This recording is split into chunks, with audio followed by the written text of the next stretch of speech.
Hello दोस्त, स्वागत है आपका आपके अपने यूट्यूब चैनल ज्ञान गंगा दिघौरा में। मैं राहुल रंजन आज इस वीडियो में पढ़ाई से संबंधित कोई टॉपिक पर बात नहीं करूंगा, यानी कि पढ़ाई से रिलेटेड कोई भी चीज़ आज इस वीडियो में हम लोग नहीं देखेंगे। तो मैं इस आज वीडियो में बढ़ती डिजिटल दुनिया में मनुष्य की सोच क्या है, इसके बारे में हम लोग देखेंगे या सुनेंगे। तो आज इस डिजिटल दुनिया में या इस कलयुग में हर इंसान की उम्र, जो खूब शक्तिशाली खूब स्वस्थ व्यक्ति है उसका उम्र 100 साल है। जो इस धरती पे आज जन्म लिया है, तो हर इंसान का इस कलयुग में उम्र 100 साल है। यानी 100 साल होते होते इंसान इस धरती से गुजर जाते हैं। तो आज इस डिजिटल दुनिया में मनुष्य की क्या सोच है उसके बारे में हम लोग देखेंगे। खूब स्वस्थ व्यक्ति रहता है तो उनका उम्र 80 साल होते होते व्यक्ति गुजर जाते हैं। जो खूब शक्तिशाली और स्वस्थ रहते हैं लेकिन 60-70 होते होते मैक्सिमम लोग इससे ज़्यादा उम्र होते होते वे गुजर जाते हैं। तो मैं कहूँगा कि हर इंसान की इस धरती पे समय सबका बराबर है, यानी कि सब इंसान का समय भगवान 24 घंटा का दिया है, जिसमें 12 घंटा का दिन और 12 घंटा का रात। एक माँ का दो बेटा एक आईएएस बन जाता है और एक रिक्शा पुलर होता है या किसी लेबर बेल्ट में काम करते हैं। तो आईएएस जो व्यक्ति है उसका सोच कुछ और होता है, और जो रिक्शा पुलर या लेबर बेल्ट मजदूर व्यक्ति होते हैं उनका सोच कुछ और होता है। एक माँ का दो बेटा जब एक आईएएस बन सकता है तो दूसरा बेटा भी बन सकता था, लेकिन दूसरा बेटा का सोच तो अलग है। जैसे कि आज इस दुनिया में हर इंसान 24 घंटा समय है। हर इंसान सोचता है कि मैं आईएएस बनूं या यूपीएससी पास करूं, लेकिन सिर्फ बोलने से और सोचने से नहीं होता है भाई, उसके लिए बहुत परिश्रम करना होता है। जो आईएएस बनते हैं उनसे पूछिए कि क्या दिन होती है और कैसा आपका रात होता है। बहुत सारे लोग हमारे देश के ऐसे हैं जो अपने अच्छाई को नहीं, दूसरे को सिर्फ बुराई को देखते हैं। जैसे कि हमारा देश भारत में एक बिहार राज्य है। बिहार राज्य में गया जिला के वजीरगंज क्षेत्र के गहलौर गांव में एक गरीब व्यक्ति दशरथ मांझी का जन्म तो मेरे को नहीं याद है, लेकिन वे 2007 में व्यक्ति गुजर गए थे। उनको आज लोग माउंटेन मैन के नाम से जानते हैं। वे व्यक्ति अपनी पत्नी को इलाज के लिए रोड से अपने गांव से टाउन जो होता है शहर यानी नहीं था, वह रास्ते से कई किलोमीटर दूरी होकर गुजरने के बाद वे इलाज के लिए या उस क्षेत्र के यानी गहलौर गांव के लोग इलाज कराने के लिए जाते थे।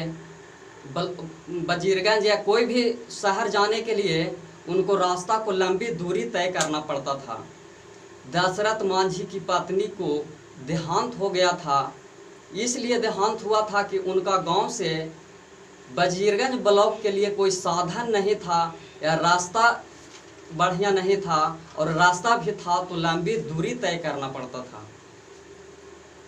दशरथ मांझी की पत्नी की मृत्यु सिर्फ लंबी दूरी तय करने के कारण उनका पत्नी का देहांत हो गया था। सही समय पर उनका इलाज नहीं हुआ था। अगर बाबा दशरथ मांझी सोच लेते कि मेरा पत्नी का देहांत हो ही गया, अब मेरे को क्या परवाह है। हर इंसान, मेरे को अब क्या परवाह है, कोई भी व्यक्ति डेथ हो जाए या मर जाए, मेरा पत्नी तो गुजर ही गया, अब मैं पहाड़ जो भी कुछ करे। लेकिन दशरथ मांझी का सोच अलग था। दशरथ मांझी ने ठान लिए कि मैं, उनके गांव के पास एक पहाड़ था जो लगभग 360 फुट लंबी और 30 फुट चौड़ी और लगभग 25 फुट ऊंची, उस पहाड़ को दशरथ मांझी ने कई वर्षों के बाद उस पहाड़ को काटकर रास्ता बना दिए थे। रास्ता बना देने के बाद दशरथ मांझी को माउंटेन मैन के नाम से हम लोग आज जानते हैं। दशरथ मांझी अगर ये सोच लेते कि मेरा पत्नी तो मर ही गया, मैं अब क्यों बनाऊं इस रास्ता को, या क्यों मैं काटूं इस पहाड़ को, तो आज हम लोग उनको नाम नहीं जानते माउंटेन मैन के नाम से। तो उनका सोच कुछ और था। जैसे कि एक एग्जाम्पल और है, मुकेश अंबानी का पिता धीरू भाई अंबानी 1948 से पहले, 1948 के बाद वह पेट्रोल टंकी पे काम करते थे, लेकिन 1948 से पहले वे किसी होटल में पकौड़े और चाय के दुकान में काम करते थे। उस अपने होटल में उनकी चाय की कीमत 1 आना था, लेकिन वह इंसान, वह खुद 5 आना में जहाँ चाय मिलता था वहाँ जाकर चाय पीते थे। तो उनका सोच कुछ और था, क्योंकि जिस होटल में धीरू भाई अंबानी चाय पीने जाते थे वहाँ कई तरह के लोग आते थे। वहाँ का वातावरण से उनको सीख मिलता था, ज्ञान मिलता था। वह अपना लाइफ को चेंजिंग पॉइंट उसी होटल से लिए, और हम लोग आज भारत की सबसे अमीर व्यक्ति के नाम से उनको जानते हैं। जैसे कि माननीय खेसारी लाल यादव जी भोजपुरी का सुपर स्टार गायक, जो बिहार के जिला छपरा सारण के व्यक्ति हैं। जिस समय वह लौंडा के नाच नाचते होंगे तो सब लोग उन पर हंसते होंगे कि ये तो लौंडा है, ये लौंडा है, ये छक्का है, ये क्या करेगा। लेकिन उस लौंडा, उस छक्का जो पहले उनको लोग बोलते थे, वह लौंडा और छक्का आज एक रात की प्रोग्राम की कीमत उनका 10 लाख है। और जो इंसान छक्का या लौंडा से पुकारते थे उनकी कीमत तो और ज़्यादा होनी चाहिए। वे खूब अच्छे व्यक्ति थे तो उनको आज 20 लाख में प्रोग्राम देना चाहिए था। लेकिन इस कोरोना के लॉकडाउन में 20 लाख क्या, 20 रुपया के गुटखा खाने के लिए सोचना पड़ता होगा कि 20 रुपया के खैनी कहाँ से खाएं, 20 रुपया के गुटखा कहाँ से खाएं। वे इंसान जो बोलते थे वह बोल ही रहे हैं, लेकिन जो करने वाला इंसान था बहुत कुछ कर गया। 5वीं क्लास में हम पढ़ते थे तो सरकारी स्कूल के बुक में, बिहार विद्यालय परीक्षा समिति के बुक में एक बरदराज नाम का कहानी था।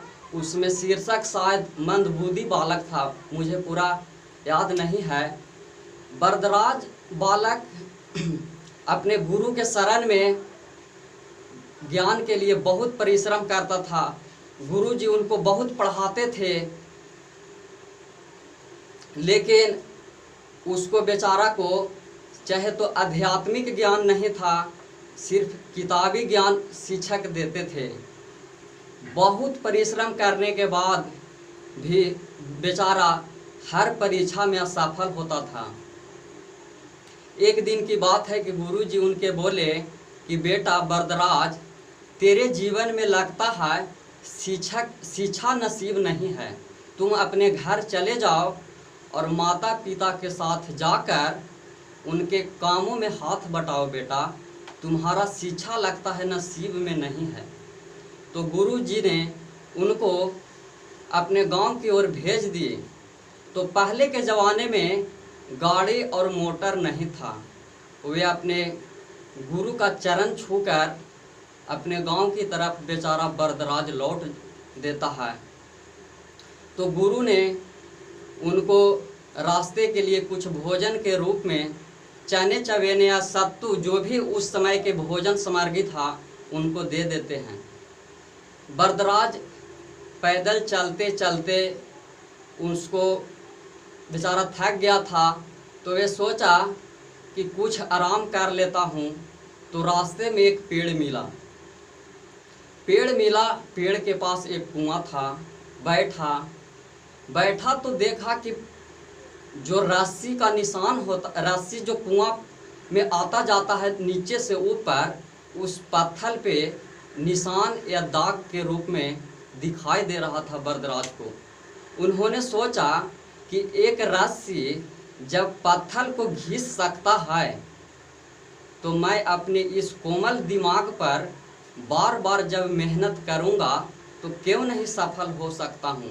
वह बेचारा बरदराज उस कुआं पर से घर नहीं गया, बल्कि अपने गुरु के चरण में दोबारा लौट कर जाता है और बोलता है कि मैं अब से बहुत मेहनत करूंगा और मैं अपने जीवन में कुछ कर कर दिखाऊंगा।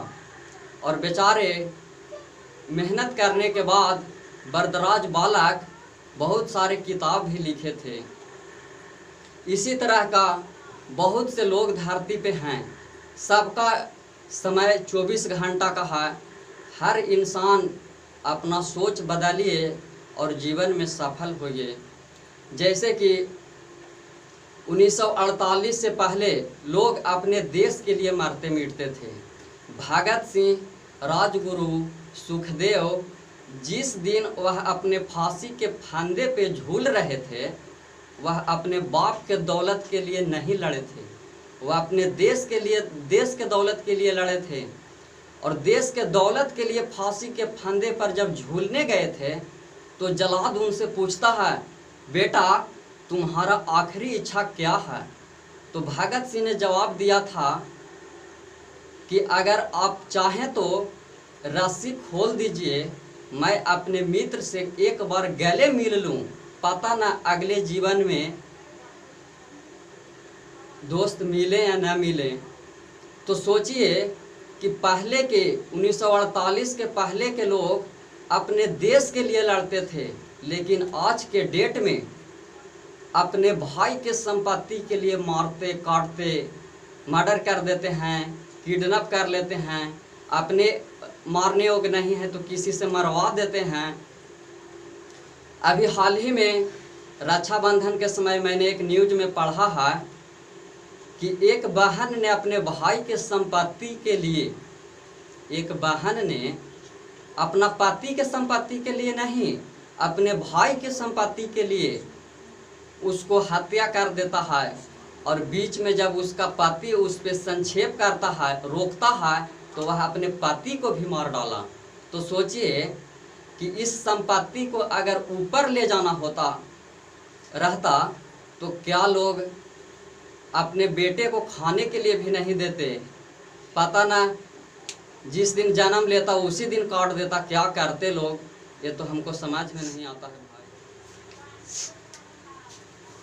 आज हमारे देश भारत में नहीं बल्कि पूरी दुनिया में कोरोना महामारी तहलका मचा दिया है। इस दौरान लॉकडाउन की स्थिति में बहुत से लोग सरकार पे क्लेम लगाते हैं कि सरकार मुझे खाने पीने के लिए कुछ नहीं दे रहा, मैं भूखा मर रहा हूँ।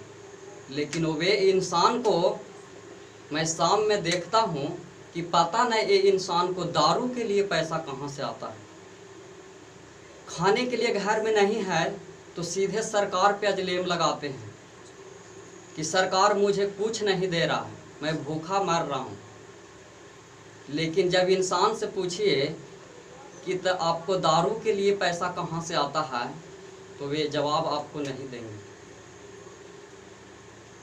इसी प्रकार आज तो बिजली आ गई है, लेकिन जब शादी समारोह का समय आता है तो जनरेटर जगह जगह पे लगी हुई होती है।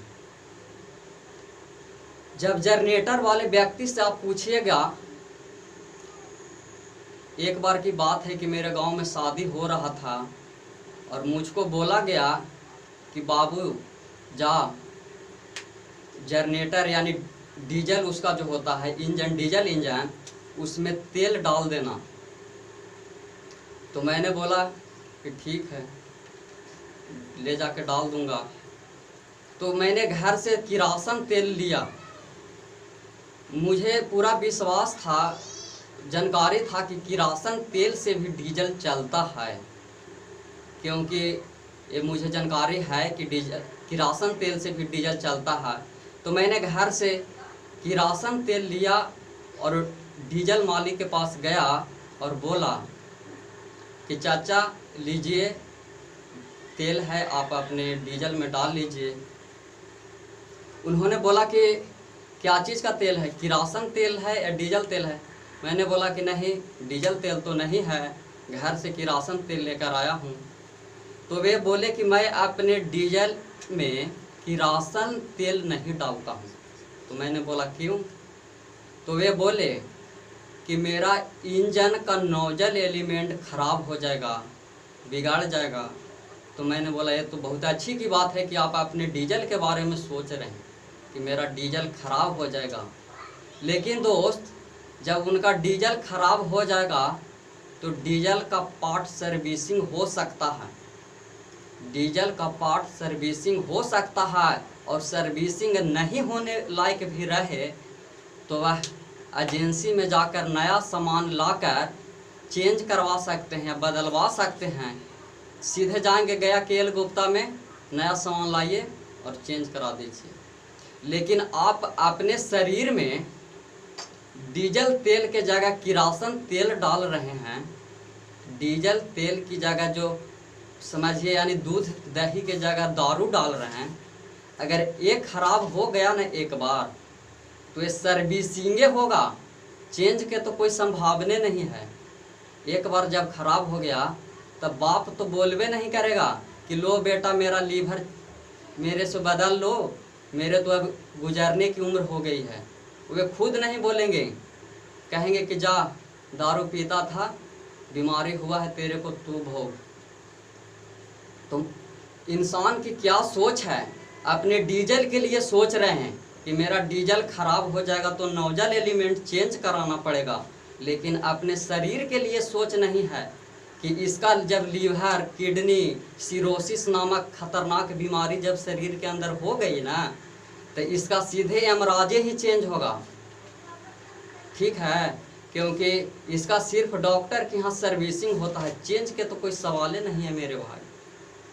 तो इसी प्रकार हर इंसान, जैसे कि अगर कोई बालक बहुत दिन से Kota, Rajasthan, Delhi, IAS, IIT, UPSC, BPSC का तैयारी करता है और किसी छुट्टी में वह बालक अपने गांव में जब लौटता है तो लोग उनसे पूछते हैं कि बेटा क्या की तैयारी कर रहे हो, क्या चल रहा है।